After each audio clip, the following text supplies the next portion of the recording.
अस्सलाम वालेकुम जी, welcome back. कैसे हैं जी आप सब? उम्मीद है आप सब बिल्कुल ठीक ठाक होंगे और मैं भी अल्हम्दुलिल्लाह अल्लाह का शुक्र है बिल्कुल ठीक ठाक हूँ। तो जी गुड इवनिंग, यहाँ पर ये है शाम का टाइम। एक्चुअली इतनी शाम का टाइम भी नहीं है, खाना खाने के फ़ौरन बाद का ही टाइम है और बच्चे जो है वो ट्यूशन चले गए थे तो यहाँ पर मैं किचन में आ गई थी।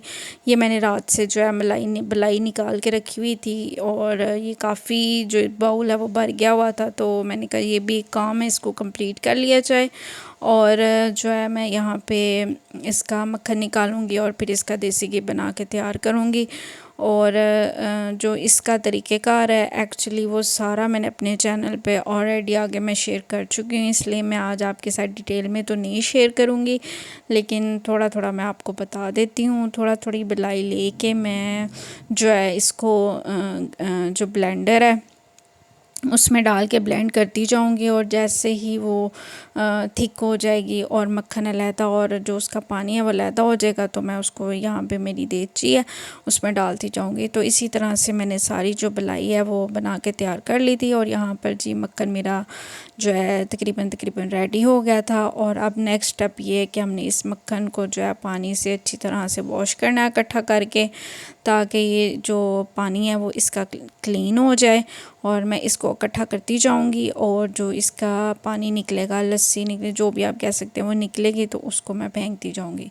ये देखें जी, हाथों की मदद से ही आपने करना है। थोड़ा सा ये मैसी काम होता है लेकिन ये हाथों से ही होता है, ये किसी भी मशीन से, किसी चम्मच से नहीं होता, ये काम हाथों से ही होता है। तो अगर आपको अच्छा नहीं लगता तो फिर आप ये काम ना ही कीजिएगा, लेकिन ये काम हाथों से ही होता है। और इसी तरह से आपने मक्खन को है वो इकट्ठा करते जाना है जिस तरह से मैं कर रही हूँ। और यहाँ पे इसको आराम आराम से मैं इकट्ठा करूँगी ताकि जो सारे ज़र्रे हैं वो भी अच्छी तरह से यकजान हो जाए और जो मक्खन है वो एक साइड पे इकट्ठा हो जाए और ये जो पानी है ये एक साइड पे निकल जाए। और फिर मैं इसको जो है वो फेंक दूँगी। अगर आप चाहें तो ये वैसे यूज़ भी हो जाता है काफ़ी चीज़ों में, लेकिन हमारे घर में इतना यूज़ नहीं होता। कभी कभी मैं यूज़ कर लेती हूँ लेकिन ज़्यादातर जो है वो मैं इसको फेंक ही देती हूँ, इसको मैं मतलब रखती नहीं, उसको यूज़ नहीं करती।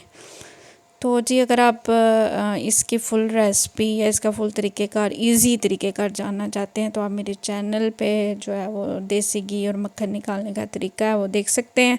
तो मैंने शेयर किया हुआ, डिटेल में शेयर किया हुआ है, तो अब मैं इस वीडियो में आपसे नहीं शेयर कर रही। और अब मैं थोड़ा थोड़ा जो है वो पानी डालती जाऊंगी, लेकिन आपने ठंडा पानी ऐड करना है, गर्म पानी बिल्कुल ऐड मत कीजिएगा, वरना ये जो मक्खन एक जगह इकट्ठा हुआ ये सारा बिखर जाएगा और पिघल जाएगा, तो फिर आप कभी भी मक्खन नहीं निकाल सकेंगे। तो इसी तरह से मैं सेम जो प्रोसीजर है ठंडा पानी डाल डाल के 4 से 5 दफ़ा आपने करना है, ताकि जो ये पानी अभी भी गदला गदला सा निकल रहा है ये बिल्कुल क्लीन हो जाए। और जो क्लीन वाटर जब आ जाएगा इसका मतलब आपका मक्खन बन के जो है वो तैयार हो गया।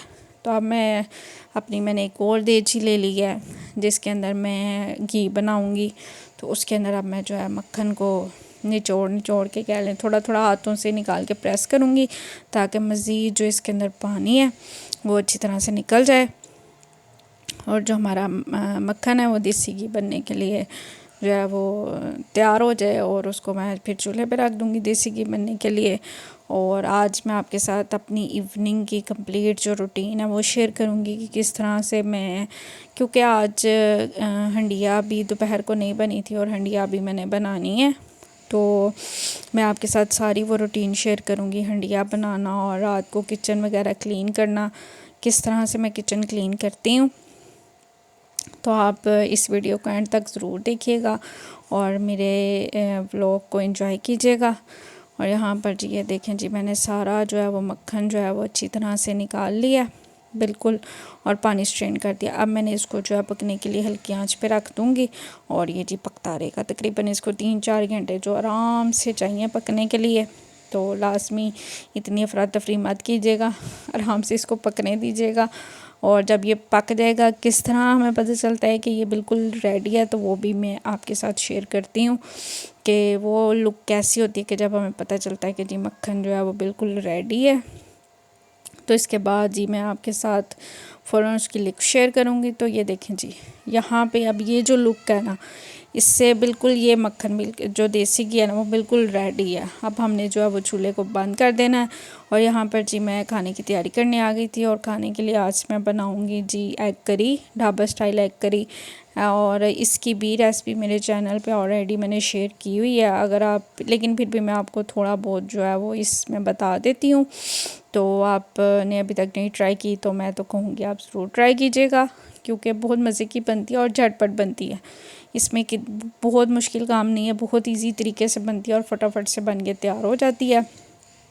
तो यहाँ पर जी मेरे पास जो है वो टमाटर नहीं थे, तो मैंने जी एक प्याज मीडियम साइज़ का लिया और मैंने इसको जो है वो ग्राइंडर में ग्राइंड कर लिया था। और इसका मैं पानी खुश्क करके इसको ऑयल में भून लूँगी। इसको अच्छी तरह से हमने ऑयल में भूनना है, और इसके अंदर ही लहसुन अदरक का पेस्ट मैं ऐड कर लूँगी, और इन तीनों चीज़ों को मैं अच्छे तरीके से भूनूँगी। और इसके अंदर फिर मैं नमक मिर्च वगैरह ऐड कर दूँगी। एक्चुअली आज मेरे पास जो है ना वो टमाटर नहीं थे, और फिर मैंने सोचा कि आज विदाउट टमाटर जो है वो बना के तैयार करते, क्योंकि दही मेरे पास था घर में मौजूद, घर का ही। तो मैंने कहा चलें ऐसा करते हैं कि टमाटर की जगह दही ऐड कर लेते हैं।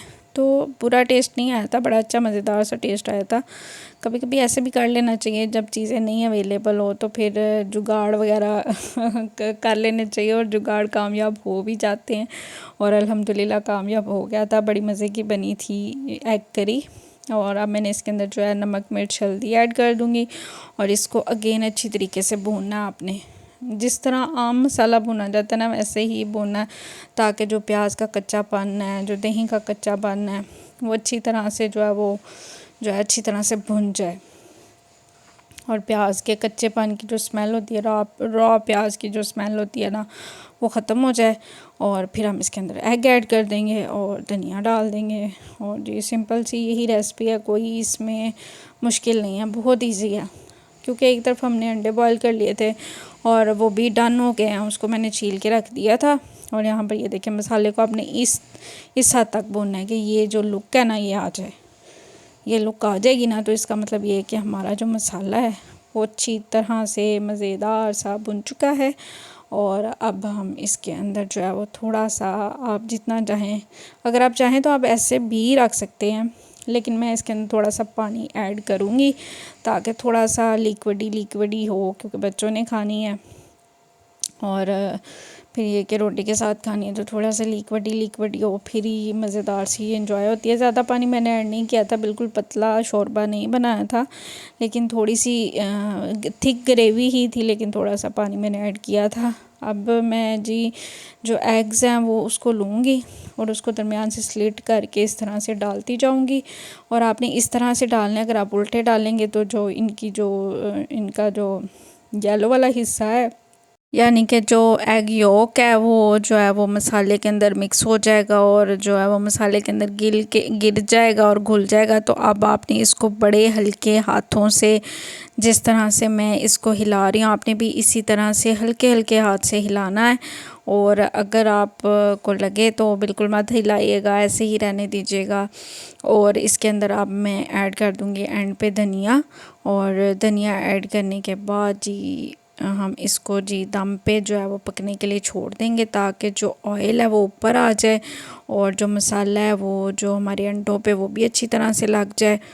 तो जी हमारी जो ढाबा स्टाइल एग करी है वो बन के देखें बड़ी मज़ेदार सी बनी थी, यकीन करें बहुत टेस्टी बनी थी। हस्बैंड ने भी कहा कि बहुत मज़ा आया, तो ट्राई कीजिएगा आप भी, मैं तो कहूँगी।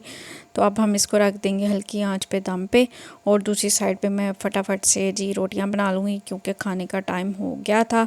और थोड़ा सा आज मैं थोड़ा सा लेट हो गई थी, कह लें 10-15 मिनट। तो फिर मैंने कहा चलें जल्दी से फटाफट से साथ ही रोटियां बना लेते हैं। जितनी देर में मैं रोटियां बनाऊंगी जो ऑयल है वो भी ऊपर आ जाएगा, और जो एग करी है वो भी, उसकी जो फाइनल तैयारी है वो भी कंप्लीट हो जाएगी। तो यहाँ पर जी मैं रोटियां बना रही हूँ, और फुलके ही बनाऊँगी मज़ेदार से। और सिंपल रोटी ही खाती हैं, लेकिन बच्चों के लिए मैं बना लेती हूँ घी वाली रोटी, कि बच्चे चलें फिर आराम से, जो है वो नरम नरम सी होती है। तो हम भी जब छोटे थे हमारी माएँ भी हमें इसी तरह से काफ़ी देर शायद हम घी वाली रोटी जो है वो खाते रहें। तो मैं भी अपने बच्चों को देती हूँ। साथ मैंने जी चटनी बना ली थी। और मैं अभी आपको जो है करी की फ़ाइनल लुक दिखाती हूँ। ये देखें जी ऑयल ऊपर आ गया था और इतनी प्यारी लग रही है ये, और खाने में भी बहुत मज़े की थी। और अगेन आपने बहुत हल्के हल्के हाथों से इसको डालना है ताकि जो एक यॉक है वो जी हमारे जो मसाले में है वो मिक्स ना हो जाए। तो बहुत हल्के हल्के हाथों से निकालिएगा।